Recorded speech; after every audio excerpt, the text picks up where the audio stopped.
Salam damai Kristus bagi kita semua, kembali lagi dalam channel ini dan saya ucapkan selamat datang bagi saudara-saudaraku yang baru bergabung dalam channel ini. Nah, kesempatan kali ini saya ingin membahas salah satu pernyataan singkat dari seorang dokter, yaitu Ustadz Dr. Sanihu Munir.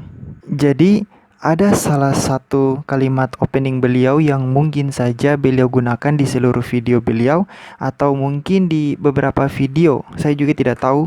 Tapi kalimatnya kira-kira itu seperti ini. Selamat datang di kajian Kristologi menyelamatkan juru selamat. Selamat datang di kajian Kristologi menyelamatkan juru selamat. Selamat datang di kajian Kristologi menyelamatkan juru selamat. Nah, kalian sudah dengarkan apa kalimatnya? Menyelamatkan juru selamat. Dalam kalimat yang bernada ejekan ini sebenarnya Ustadz Sanihu Munir telah membuktikan beberapa kedunguan serta kemunafikan Islam dan Al-Quran. Kedunguan Ustadz Sanihu Munir ini membuktikan hal-hal sebagai berikut. Yang pertama, Ustadz Sanihu Munir membuktikan bahwa Muslim harus dan dia harus menjadi umat anti kronologi, yang berarti bahwa Muslim disuruh beriman tanpa mau mempertanyakan kronologi imannya. Iman yang buta ini selalu dipikul oleh saudara kita yang Muslim dan dibawa-bawa dengan membusungkan dada kesombongan yang tidak berarti apa-apa bagi ajarannya sendiri, bahkan itu tidak berarti bagi Al-Quran, dan hanya akan menimbulkan propaganda demi propaganda dalam menyerang kekristenan. Artinya adalah Muslim itu ibaratkan tong kosong nyaring bunyinya, di mana dengan pukulan argumentasi tak berotak ini, Ustadz Sanihu Munir menunjukkan bahwa menjadi seorang Muslim tidak perlu berpikir panjang dan bertanya tentang kronologis pada imannya. Cukup beriman, tidak boleh bertanya, sebab hanya Allah lah yang maha tahu, begitu kira-kira. Itu hal yang sangat terang dalam kalimat opening Ustadz Sanihu Munir, yaitu jangan bertanya tentang kronologi imanmu hai Muslim, karena itu akan membahayakan imanmu terhadap Islam.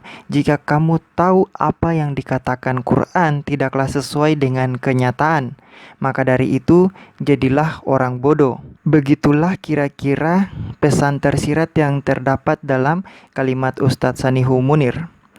Kalian Muslim dilarang menjadi orang pintar dalam beriman, seperti yang tertulis dalam hadis Sahih Al-Bukhari 6744, di mana Muhammad berkata bahwa para pengikutnya harus membiarkan apa yang ditinggalkannya, dan Muhammad memberikan sebuah pernyataan bernada menakut-nakuti pengikutnya bahwa orang-orang sebelumnya binasa karena banyak bertanya kepada para nabi. Kita lihat bahwa menjadi Muslim akan dibatasi dalam berpikir tentang sesuatu yang pada akhirnya akan membawa iman mereka kepada iman yang kosong. Bagi Muslim, apa yang sudah ada dalam Al-Quran harus diyakini, sekalipun tidak sesuai dengan kenyataan, bahkan sekalipun itu berisikan dongeng kancil mencuri ketimun dengan bumbu inilah firman Allah, dan tidak ada keraguan di dalamnya, tetapi itu tetap harus diyakini setiap Muslim. Begitupun dengan Isa dalam Quran. Hal ini terjadi karena banyak fakta-fakta sejarah yang disangkal oleh Al-Quran dan menggantikannya dengan cerita-cerita fiktif atau yang tidak pernah terjadi, hanya untuk membangun polemik. Seperti pernyataan dalam buku The Muslim Jesus bahwa Yesus dalam Quran hanya senantiasa meletupkan polemik. Ingat, hanya senantiasa meletupkan polemik. Itu artinya apa? Artinya adalah bahwa Isa atau Yesus dalam Quran itu bukan menunjukkan tentang kebenaran Quran. Ustadz Sanihu Munir membodohi pengikutnya dengan pernyataan yang membatasi mereka untuk berpikir jauh dalam kronologi selanjutnya tentang peristiwa yang secara tidak langsung beliau maksudkan dalam pernyataan beliau, yaitu penyaliban Yesus Kristus, di mana kronologi penyaliban ini masih berlanjut sampai pada dia bangkit dari kematian dan naik ke surga, yang menjadi kesatuan kronologi terpenting dalam sejarah iman Kristen. Jadi, beginilah cara Muslim dibodohi, yaitu dengan menanamkan perasaan anti kronologi dan perasaan takut bertanya tentang iman. Pertanyaannya adalah, apakah Ustadz Sanihu takut mengatakan kepada Muslim bahwa Yesus bangkit dari kematian dan naik ke sorga? Hal yang kedua, seperti yang sudah saya katakan berulang-ulang dalam video saya bahwa Muslim telah menganggap Al-Quran adalah kitab yang paling munafik. Dan Ustadz Sanihu Munir membuktikan hal itu dengan kalimat pembuka bernada ejekan. Jadi kita bisa lihat betapa munafiknya Ustadz ini dan pengikutnya mengejek Yesus Kristus tetapi berharap supaya diakui sebagai umat yang menjalankan perintah dari orang yang mereka ejek. Saya kembali ingin bertanya kepada saudara Muslim. Apakah kalian masih mau memberikan harga diri kalian untuk sebuah kemunafikan seperti Ustadz Sanihu Munir? Apakah segitu murahnya harga diri kalian untuk sebuah kemunafikan dan kebodohan? Hal yang ketiga, ketika Ustadz Sanihu Munir menyatakan menyelamatkan juru selamat, sebenarnya beliau harus merenungkan pernyataan beliau sendiri tentang siapa sebenarnya yang harus diselamatkan. Apakah Yesus Kristus ataukah nabi beliau yaitu Muhammad?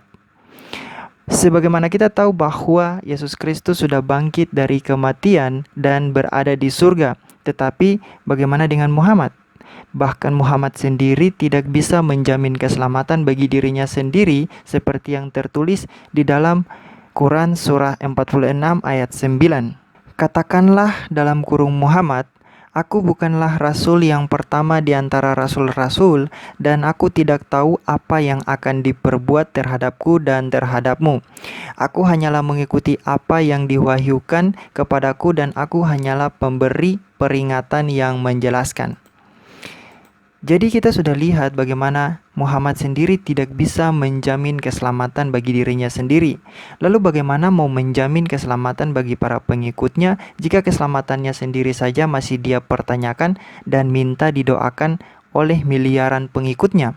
Bahkan Allahnya sendiri menyatakan bahwa Muslim sudah ditetapkan untuk masuk neraka seperti dalam Quran surah 19 ayat 70 hingga ayatnya yang ke-71. Selanjutnya, kami sungguh lebih mengetahui orang yang seharusnya dalam kurung dimasukkan ke dalam neraka. Dan tidak ada seorang pun di antara kamu yang tidak mendatanginya dalam kurung neraka. Hal itu bagi Tuhanmu adalah suatu ketentuan yang sudah ditetapkan. Ditambah lagi Muhammad mati dan tidak ditolong oleh Allahnya sendiri dari kematian itu. Lalu apa yang mau dipercayai oleh Nabi dan Tuhannya yang tidak bisa menjamin kehidupan para pengikutnya? Apakah saudara-saudara Muslim mau supaya binasa dengan mengikuti Muhammad dan Allahnya? Untuk saudara-saudaraku Muslim, saya ingin menawarkan Yesus kepada kalian. Yesus telah menjamin bahwa dirinya akan bangkit dari kematian ketika dia hendak menyelesaikan misi penebusannya di kayu salib untuk menggenapi nubuatan para nabi dan mendamaikan manusia dengan Allah. Sehingga dia tidak pernah memberikan sedikit pun kalimat keraguan akan hal ini bagi para pengikutnya. Karena dialah pemilik kehidupan seperti yang dikatakannya dalam Yohanes 11 ayat 25. Jawab Yesus, akulah kebangkitan dan hidup. Barang siapa percaya kepadaku, ia akan hidup walaupun ia sudah mati. Dilanjutkan dengan ayat yang ke-26, dan setiap orang yang hidup dan yang percaya kepadaku tidak akan mati selama-lamanya. Yesus telah menunjukkan bahwa dia menjamin dan menyatakan kuasanya atas maut dengan bangkit dari antara orang mati seperti yang tertulis dalam Markus 10 ayat 33 sampai ayatnya yang ke-34 bahwa dia akan mati namun ia akan bangkit.